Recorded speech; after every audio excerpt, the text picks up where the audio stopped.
This is the ugly truth behind the UFC betting scandal and fixed fights. This past Saturday, Isaac Dulgarian seemingly threw his fight against Yadier Del Valle, going for a lazy takedown, ultimately getting his back taken, beaten up a bit with ground and pound, and strangled. I'm sure a majority of you had watched the fight. During today's video, I have a lot of evidence on the table that further cements the alleged claim that Isaac Dulgarian did indeed take a dive, throw a fight, give the neck, and play with some money with the betting lines behind the scenes involved with some shady people, I'm sure, and cash out this past weekend. I have a screenshot from a subscriber of mine who had exchanged DMs in the past with Dulgarian. I have evidence of Dulgarian asking for percentages of betting winnings in his fights, etc., etc. Some affiliations to James Krause, who was involved in the massive betting scandal back a few years ago in 2021. So there's a lot on the table here. Quickly through the fight, this is the final sequence. But if you hadn't seen what happens, I just want to show you exactly why this was a haphazardly effort. This was BS. This was not Isaac Dulgarian trying, okay?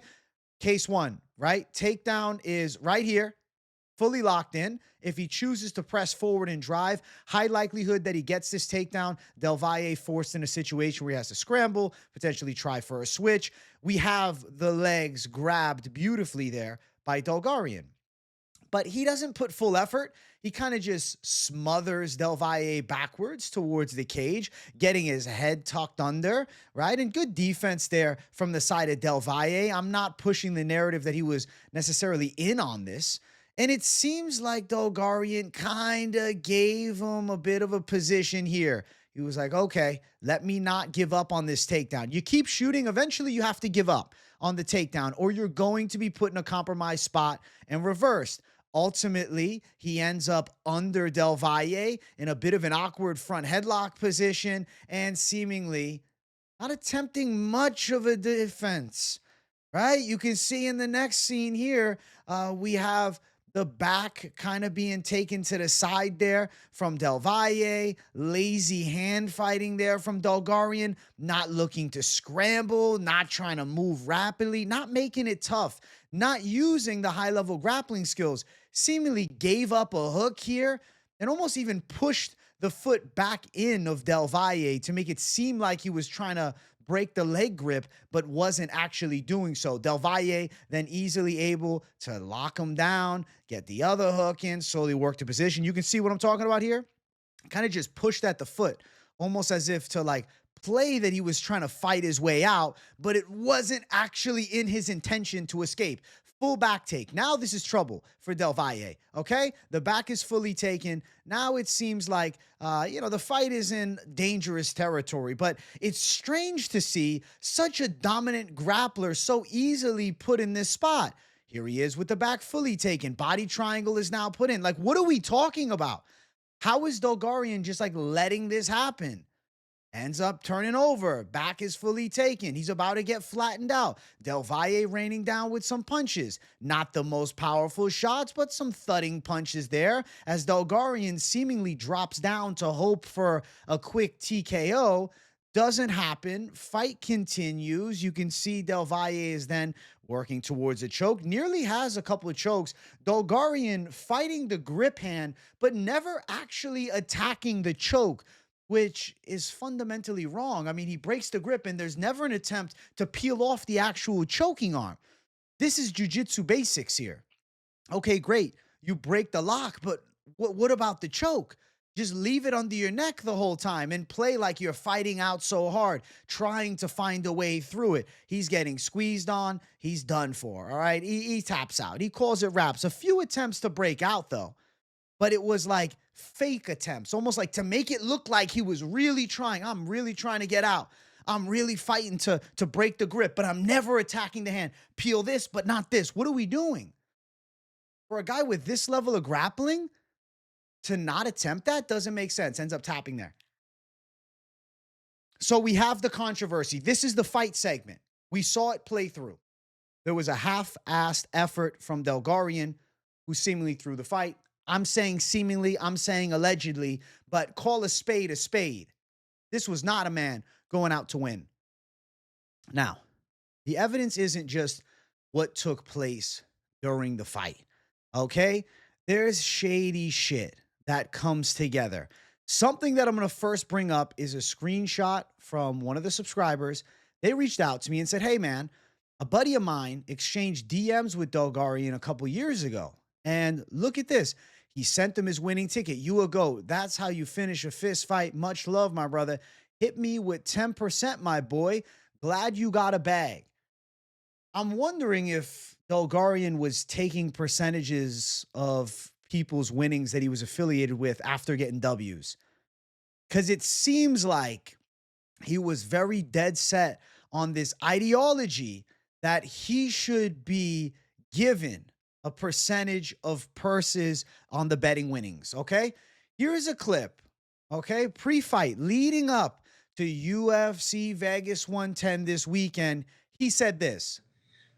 I think they should put like some type of clause, like 3 or 5% of what you make goes to the fighter. Hear that? I think they should put like some type of clause, like 3 or 5% of what you make goes to the fighter. That's shady. 3 to 5% goes to the fighter. You know, he used to work with Mr. Krause, who was involved in the biggest scandal, the most recent biggest scandal. Isn't that interesting? Isaac Dulgarian also was not crazy financially secure. This is an interview after a win. Listen to this. Yeah, so right now I live in an RV. I actually live right outside Factory X in Denver. So I live right there. Also, I want to have a family. I've always wanted to be a dad. And so that's a big thing for me. So listen to this. This is prior to his wife getting pregnant. He now, I believe, has a kid on the way, or he has a kid now. Financially, let's say he's broke. He doesn't have a lot of money. He had not fought in over a year leading up to this fight. He's a low-hanging fruit for a chance of, hey, what do you think about this? Involved in some people in the Colorado gambling circuit, which I hear is pretty big out there. They offered him some money to throw things the other way. The line movement was unreal leading up to this fight. But let me just finish this clip. I had my full SIN deal when I got signed, not turn out. And, you know, I've been surfing around just trying to make ends meet while I'm training full time. So that 50 G's would change my life around and make my life drastically better. So he's had financial issues. He was asking for $50,000 after a win. He doesn't have a lot of cash flow coming in. He then has a fight booked after a year layoff against a highly touted prospect and a fellow grappler in Yadier Del Valle, who's a big underdog against him. And then it falls apart and he loses all of his skills. Dulgarian, his weakness was his gas tank, not his offensive wrestling, not his grappling skill set. I mean, there's rumors that this guy looked to be top 15 level grappling on the ground in the gym. And Del Valle buzzsaws through him. I saw Del Valle in a competitive-ish fight on Contender Series. Yeah, he clearly won. I saw him in a competitive-ish fight on the regional scene. But Dulgarian, the best grappler he had ever faced, he buzzsawed through with ease. The UFC released him. That right there tells you what you need to know. He's out of here. He's out of here. It's a very tragic event. And I know a lot of you guys are feeling now the sport is rigged as a whole. I don't think it's every week. And I will say there's going to be a segment during this video, the end, where I go over another fight this year that I also believe was fixed. Not to the same level of betting scandal. Wasn't so obvious to us, but there's been some cases this year. I want to calm the panic, though, because I think there's some folks thinking that all UFC is rigged. There's no way we're going to win. Listen, we found out about the scandal during the live stream. Something was fishy. I told you guys, if you're betting on Dulgarian now, you're in trouble. You should cash out if you can, or bet the other side and hedge. And ultimately, I was right as the first round finish commenced. Dulgarian saying what he said here about the percentages leading up to it. It's like he's just telling you the truth. He's like, listen, I know what I want. I want money. I'm money focused right now.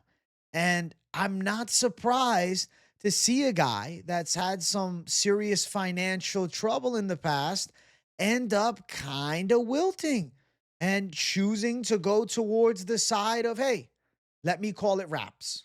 Let me do, a little bit on the ground defensively to sell it to the people watching. But when the time comes down to it, I'm losing this fight in the first round.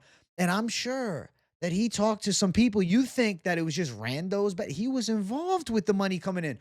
Prior to the fight, they closed the props. The line went from Isaac Dulgarian as a big favorite to then somehow he turns into even money on the lines. It doesn't make any sense to me. I'll bring up the line movement right now. I'm actually going to bring up Fight Odds, which still has the recent event on the table, and we can just look closely at how this movement took place. Give me a second while I load it in. Yadier Del Valle, okay? Prior to the fight, I'm talking about same day, all right? Plus 200 underdog. Right before the fight, plus 115. Let me bring it up on the screen here. You see what I'm looking at here? Look at this crazy movement. 430 plus 195, okay? 30 minutes into the event. Actual start of the fight, plus 115. Isaac Dulgarian was a massive favorite all week, as wide as minus 260. But then, look at the movement. Suspicious. Suspicious as it gets. Minus 230 to then minus 135. Okay? A ton of betting volume came in on Del Valle to win the fight in the first round, which is such a specific bet that things are strange there. First round win. Okay? That to go and bet that down. First round, Del Valle plus 475 at close. It was plus 850. And then look at the crash of the line. Look at the line. Plus 650 down to plus 475. They closed it off because supposedly multiple large bets were made on Del Valle to win in the first round that it's flagging the system. Like, why are so many different people coming in? I believe it was 5 people betting loads of money down on this. I hope it was worth it for Dulgarian because he is out of the UFC and he will never fight in a major promotion again. He won't. It's 0% chance. And what's interesting is we heard from his coach about an hour ago on Ariel Helwani's show. I waited a little bit to do this video until his coach finished up with Helwani to find some key points. And I want to talk about a couple of things that he said, okay? Let's listen to his coach here as he talks about Isaac Dulgarian and everything that's taking place. An investigation that is being had, and ultimately that he's not part of this Factory X team because of everything going on, and that was ultimately the conversation. He talked to him Sunday, cut him from the team. He said, hey, you're out. He is not saying, yes, Dulgarian's guilty. What he's trying to do is say, hey, I had nothing to do with it, though. I had nothing to do with it. Of course, there's a lot on the line for Coach Montoya. Factory X team has some elite fighters like Yusuf Salal, David Onama, who's in the main event. And he is hard-pressed pushing, hey, I was not involved in this. Like, don't blame me for this. Which, I'll give him his flowers. I don't believe his coach was in on the scandal. But the UFC had talked to Dulgarian pre-fight leading up to it. They said, hey, is something going on here? Dulgarian swears no. Also swearing no to his coach, but obviously his coach knows the truth. He knows the level. Ariel, whether he's guilty or he's innocent, in my prediction, Isaac Dulgarian is not going to fight again. And so does it really matter where he claims where he's training? Ultimately, where we sit today is in just a crazy mess. He will not fight again, whether guilty or innocent. That in itself is suspicious. He better have a good job lined up. How much money could they possibly have offered him to throw a fight like this? Or how much money did he possibly get some inside people to bet on him?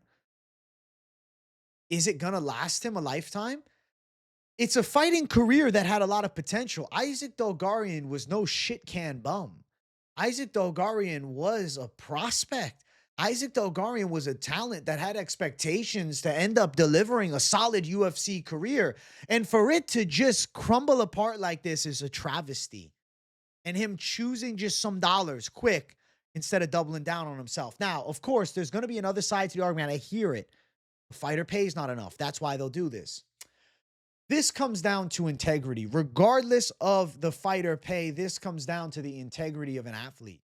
Isaac Dulgarian has a flawed moral compass, which is why he chose to throw this fight, allegedly, suspiciously, most likely, and seemingly the evidence on the table, hell yes, this past weekend. Your coach is cutting you from the team. He's calling a spade without saying it. He's saying, hey, he's guilty. If it is found that he is not guilty, why wouldn't he? I mean, he's still a great fighter not that long ago. So, even Derek Minner, who was involved in a situation like this 3 years ago, came back to fight outside of the UFC. And so I think it speaks volumes if you do. So Helwani is asking him more about the situation and like, why are you so pressed on he's definitely retiring? Did Dulgarian say, I'm done with fighting after this? Was there evidence in the lead up that this is his final go round and then he's cashing out? Does he not like the sport anymore? I hadn't heard anything like that. Do part ways with him, because why would someone want someone who is potentially involved with something like that in the gym? Ultimately, I can't speculate. That's the FBI's job. FBI investigation looming. Isaac Dulgarian could potentially see some prison time for this. He'll never get another fight, whether he wants to come back or not, unless proven innocent. Most likely he's not getting another fight. Totally threw his career in the trash. I'm waiting, just like you are and the rest of these people are, to figure out whether or not this is true. And so whether or not this is true. If you're cutting him from the team because of allegations, it's true. If he believed Isaac Dulgarian was innocent, he would have said, no, this isn't true. This didn't happen, and I have my boys back. Instead, he knows it's the truth. He saw how the fight played out. He knows what Isaac Dulgarian can do in the training room, and he knows that he gave him that submission. Even Aljo, the actor, talked about it. I've heard stories, and I just know that guy cannot tell me for a second that was his best effort whatsoever. Yeah. Even if he was injured, that's not his best effort. Completely agree with Aljamain. Completely agree with Aljamain Sterling to a T. That was not his best effort. That was half-assed. Now, what's interesting is other fighters being approached. Okay, Lil Monster Demopoulos said, yeah, people have approached me to throw fights also. My integrity could never. We spent our lives learning skills and honoring this sport. Can't believe people compromise their morals like this. Spelt a little wrong. Morals like this.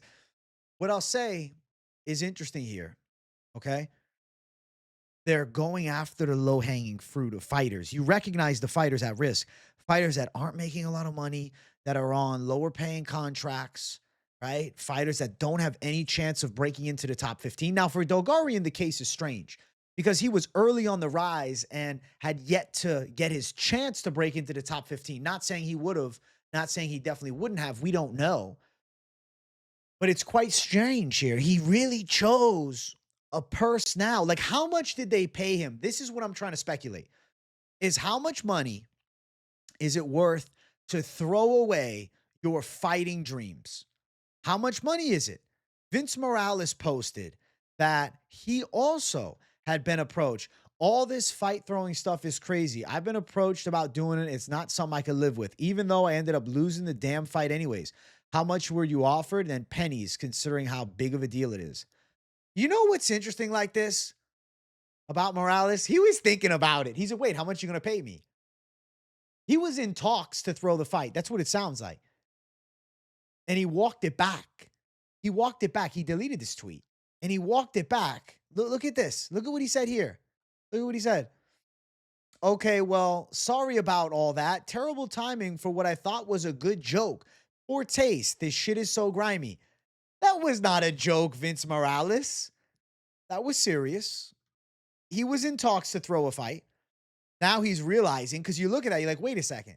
You asked them how much. You got to that next level. It's not like, hi, nice to meet you. Hey, I want to offer you 70 grand to throw a UFC fight. man, make a little extra money. Maybe we can work a deal. Okay. Let's sit down and talk. Let's get a meal. Okay. So you have a fight coming up against so-and-so, and we're interested in, potentially giving you a bit of some winnings to go out and underperform. Well, well sure. That sounds cool. Oh, I'm going to make some money. Well, how much are you offering me? Oh, we feel about $70,000. 70,000? That's not enough. That's not going to last me. Well, can you guys do 100, 110? Vince, the deal is $70,000. And that's a gift. I was coming here to offer you 55. But seeing the outfit you're wearing, you need this money more than we do. We'll give you 70K. Well, no, I just won't do that. Goes upon his life, goes to Twitter. Oh, yeah, I was approached about it. Good way to incriminate yourself for being in talks to throw a fight, Vince Morales. He might be getting cut from the UFC next. Oh, my God. He's giving out a specific number. He should have never said it. And it's funny how he said pennies, considering how big of a deal it is. He knew some information. Morales was in talks for this shit. If they would have offered him a little bit more, he very well would have thrown that fight. And now he's trying to walk it back as a joke. He fucked himself, man. That's a mistake and a half. Now, something that I don't want to say, definitely proves him guilty. Manager Jason House, who manages Isaac Dulgarian, had claimed that he knew nothing about this, and Iridium Sport has nothing to do with this. Suspicious character to say the least, because he did, allegedly assault his father over finances. Now, alleged, not absolute, is what you can't say yes, he definitely did it. Not proven guilty on it, but there was an allegation against it, at some point back in 2021. I'm still thinking so much about Vince Morales. Like, Vince, what are you doing, Vince Morales? Why would you do that? Why would you say that? Why would you put yourself into that position? He really fumbled the bag there, huh, guys? Oh, my gosh. Now, what I will say is this. The panic has ensued from the community. All fights are rigged. I'm seeing it in my live chat. All fights are rigged. That's it. All UFC fights fixed. Everything's getting fixed. Let's calm down for a second. Okay? I don't believe all UFC fights are fixed. But I will tell you, I have a couple of examples that I do want to bring up, and I do want to tell you it has happened before. And it happened in Paris. This fight. Andreas Gustafsson, tough motherfucker, bruiser, brawler, takes a fight against Renat Fakhretdinov. Now, maybe it was a mental lapse. I'm not saying he definitely threw it. But when you watch this back and you look at the images that I show you here today, you can't tell me he was actually out. He quit. Caught with a straight left. A clean straight left. A straight left, you're like, oh, fuck, that hurt. But not a straight left you get knocked out by. Straight left that buckles you a little bit. The sequence of events that followed, straight left into the body punch everybody talks. Well, he hurt him to the body. Do you guys know that he actually missed with that body attempt? There was no clean strikes to the body that landed. He actually missed pretty much all of the follow-up shots that lead to the stoppage. So Renat Fakhretdinov is swarming him. He's throwing shots. Miss. Okay, he's missing shots left and right. But no, something had to land clean, right? Something had to land clean. He went for a head kick. Totally missed. The foot does not touch. The foot does not touch it. Maybe the tippy toes touch the damn arms. Nothing is landing here for Renat Fakhretdinov as he is all over the side of Gustafsson.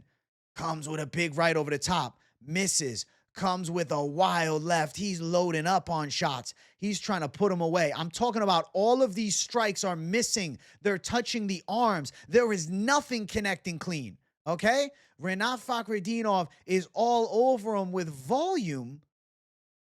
Nothing actually landing. This is on the inside here. Nothing lands. Okay, suspicious now. Nothing is hitting, but somehow Gustafsson is more hurt. Misses with a wide right. This did not land. This was way off target. Completely misses with the shovel uppercut. Okay? Everything is off there. I'm talking about everything missed. But Gustafsson somehow is more hurt, and he's turtling up against the cage. One strike lands. There is a light hammer fist to the back of the head. Okay, Cyril gone. So one illegal strike kind of lands, but it wasn't like a big power shot. Not something that puts you away. Okay? He's backed up against the cage. This shot doesn't really get through. It like grazes the face right under like this. So still missed strikes. Okay? Look at some more. He's now just turtling away, right? Oh, yeah, he's putting it on him. Misses with this, okay? Misses with this right hand. Another missed shot. Does not land. Nothing is getting through. One shot that got through. One shot that got through. That's it. Holy shit. He's turtling some more. Just turtling up. Now he's just falling over. It's like you would have thought that he's been hit with the kitchen sink. But I'm talking about nothing. And actually, the hammer fist was after I kind of played that a bit forward. I got a little antsy. But then the hammer fist comes. So the only thing that lands is this behind the head hammer fist. And not even behind the head, side of the head. Side of the neck hammer fist. But this is not a punch or a strike that knocks you out. Okay? Totally falls over and quits. Lays down. Look, just lays down. He's done. Over. Game. Set. Match. Call it wraps. Fight is stopped. Andreas Gustafsson took a dive.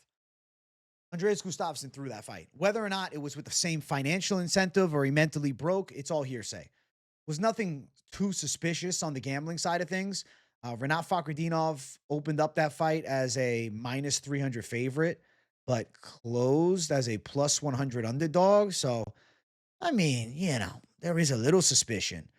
Maybe Gustafsson threw in some type of light money lines or his people that he's affiliated with. They were in Paris, so anything goes. That's suspicious in itself. But isn't that a strange finish? There's been other weird events this year that have taken place where, things have been suspicious, but to say definitely fixed, I feel I'm hard pressed to push that, definitely fixed fight narrative. But I do think specifically with this one, I said it after the fight. It's like, man, I don't think we saw the best effort possible. Okay. I really didn't believe we saw the best effort from Gustafsson. Fight at UFC Rio. I don't want to say this one was necessarily fixed, but we did see Almeida fight with a completely broken right hand and then get knocked out in the first round. We picked up on it. We all flipped aside. A lot of people hammered down the knockout prop. I thought it was a good idea. Inside distance, whatever, first round. And the line was mauled and the line flipped completely. But this was recognizing a fighter injury. He should have never fought with this injury. Jared Gordon fought after getting hit by a car and then he gets knocked out by Rafa Garcia. Tough to say definitely the fix was in. I kind of think with Almeida, he was looking to get the UFC to, cover his surgery for his hand or, potential medical bills. Now, I will say there's another suspicious character amongst the bunch, and it is referee Jason Herzog. Every so often, there's a Herzog fight where he has me wondering what's up. The Yaya fight specifically, okay? This one was strange. I saw it talked about on Vampiric Legs YouTube channel, and I said, let me also mention this. Herzog's letting Yaya nearly die. The over 1.5 rounds had jumped some percentage points the day of. Pretty serious jump. The day of, 58 points. Actually, it was a little more than that. It was like minus 192 to then minus 258.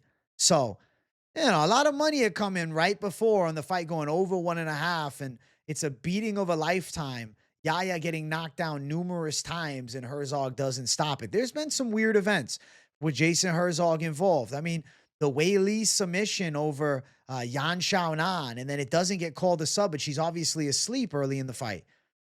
The Derek Lewis knockout of Taliesin Teixeira, where Teixeira, yes, he cheats, grabs the cage and is climbing, but is stopped as he's on his way up to the feet. Is that just a referee mistake, or is there some type of other involvement? The stoppage with Imavov and Cannonier was terrible. Now, is it just incompetency? Herzog is essentially viewed as gold standard, but there are some suspicious events that take place during some of Herzog's refereeing moments, and I don't know. Who is he affiliated with behind closed doors? Is he in on some of this? I mean, you never know with the referees. Like, I feel like as far as fighters going out and throw the fights, we saw it this year with the Dulgarian fight. That is as blatant as a throw as you can get. But if you look at, the Gustafsson fight, I feel like it's not a crazy common thing. I feel like now everybody's thinking every weekend it's fixed. I do think there is occasional corruption with the officials and with the judges alike, but I think that we can work past that. I think we can slowly cut some people out that seem to have shady activity connected to them. Now, what I will say is this: do not blame the whole company because of some bad actors. In my chat, one of the subscribers, Braden, he was talking about how if Gucci was selling fake products, wouldn't you boycott the Gucci store? But here is where I argue it. If Gucci had an employee that was replacing real products, pocketing them, and then selling a customer a fake product, you would send out that employee. You would not blame the company as a whole. And the UFC did weigh with Isaac Dulgarian immediately following this Saturday's fight. That tells me they are not in the business of fight fixing. Dana White may be a bit of a tight ass. He may be overly competitive at times. But what I'll tell you is he don't support this fight fixing bullshit. He does not. He doesn't stand for it. The UFC does not stand for it. The UFC is not a fixed organization. The best fight the best, and the real results are it. As real as it gets is what the UFC is really monikered on. This was not. But that's not the UFC. That's the bad actor. Of course, there were some warnings to the UFC about flagging beforehand. They approached Dulgarian, and he told them no. He reassured them, no way, no how. And he goes out and quits in the first round. And he gives us the answer. Yes, he threw the fight. Allegedly, seemingly, no. He did. The team cut ties with him. That right there is the nail in the coffin for it. Him DMing a subscriber of mine's buddy, asking for 10% of the purse. Him asking for betting percentages. Come on. Come on. He's looking for cash. And I'm sure that he was offered a six-figure deal. I don't think he took the Vince Morales $70K. They offered him something major because he was a really good size favorite. Like, you can make some money betting heavy on Del Valle, especially if you went first round with some serious cash. You can turn a little something into a lot fast. And I'm sure they cut him a nice six-figure paycheck for it. But now the FBI is investigating him. This is ugly. This is a black eye for the UFC, but the black eye will heal. And the defense against this will get better with time. Same as a fighter gets better defensively, parrying shots, slipping, and moving their head. The UFC needs to be onto this shit because we can't have these Dulgarian situations happening. The Gustafsson one's a weird one too. I can't confirm that for sure. Maybe he just had a really off night, but that was suspicious as fuck. The refereeing needs to be investigated. Herzog, Dan Merkley, they need to be investigated. Enough of this shit. Judges that are with egregious scorecards on a regular basis, investigate. This is not fucking boxing. We don't stand for it, and we fight against it. But don't turn your back on the sport you love. Don't turn your back on the promotion that brings the best fighters in the world and the best fights, the UFC and MMA, okay? Do not turn your back on it. Instead, stand strongly opposed to the fighters that are bringing dirty shit into this beautiful sport that we love. Stand opposed to the bad actors, okay? They are the ones to have anger towards, not the UFC. The UFC needs to do a better job in preventing it, and we will push for that, and we should all push for that. But at the end of it all, Isaac Dulgarian is the fault. Isaac Dulgarian is the problem. Isaac Dulgarian is the shit stain, and he deserves to be sent out. I'm glad they cut him from the UFC. He probably won't ever fight again, his coach said, or former coach said. But if he does, I can't imagine any promotion with any respect would sign him. How's he going to get a fucking job in the regular world? Hey, man. Yeah, I was an ex-UFC fighter. Why'd you stop fighting? Well, I threw a fight. He's working for my company. I don't know if I trust this guy. I don't know if I trust this guy working with me. What's he going to do now? I hope that the paycheck was worth it, Isaac Dulgarian, because you cost yourself a career where you could have made something yourself. You could have been something. You could have got some pays. You could have made yourself financially secure. You could have fought for it. But you took the easy way out and sold out for what? A couple $100,000? No way they gave him $1 million. $500K would be crazy. $100K, maybe. That can last you a lifetime. Right now, it looks good, but it won't look good 5 years from now when you realize you threw away your fucking dream for a cheap little sellout. He should be ashamed of himself. I'm ashamed of him. Alleged, it's an ugly truth, is that it's not. It just is, okay? Fight fixing, there's moments. There's moments. There's red flags. There's bad officiating at times, suspiciously bad with overs, things of that magnitude, and early stoppages. But I don't think every fight is fixed. I don't think every weekend we're seeing bullshit.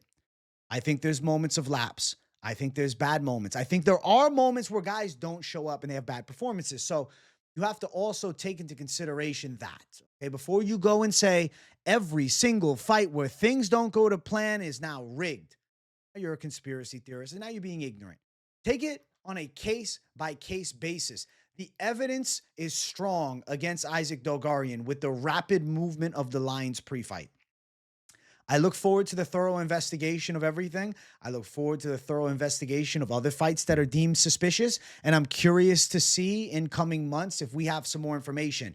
This should not be pushed under the rug. This should not be hidden from the public. We should all have access to this. As analysts and fans alike, we need to know exactly what's going on with the sport that we love. I love this sport.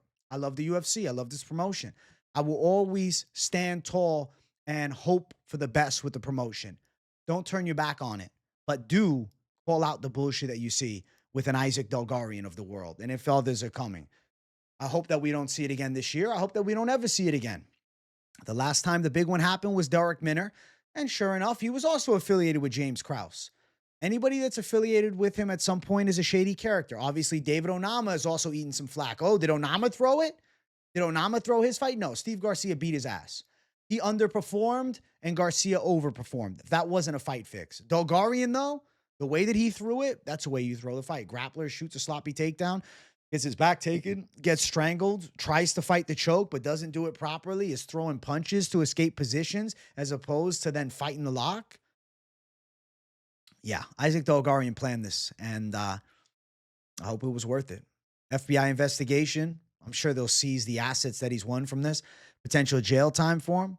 I look forward to seeing. So over the next coming months, I hope we get more information on this so we can keep elaborating further. I hope you guys enjoyed this in-depth video going over the ugly truth behind it, some inside access that I had with Dulgarian asking a subscriber's buddy of mine for a percentage of his bet winnings. And I'm sure that he has groups betting on him, and I'm sure he had a group of his folks betting on him, and he's taking that percentage.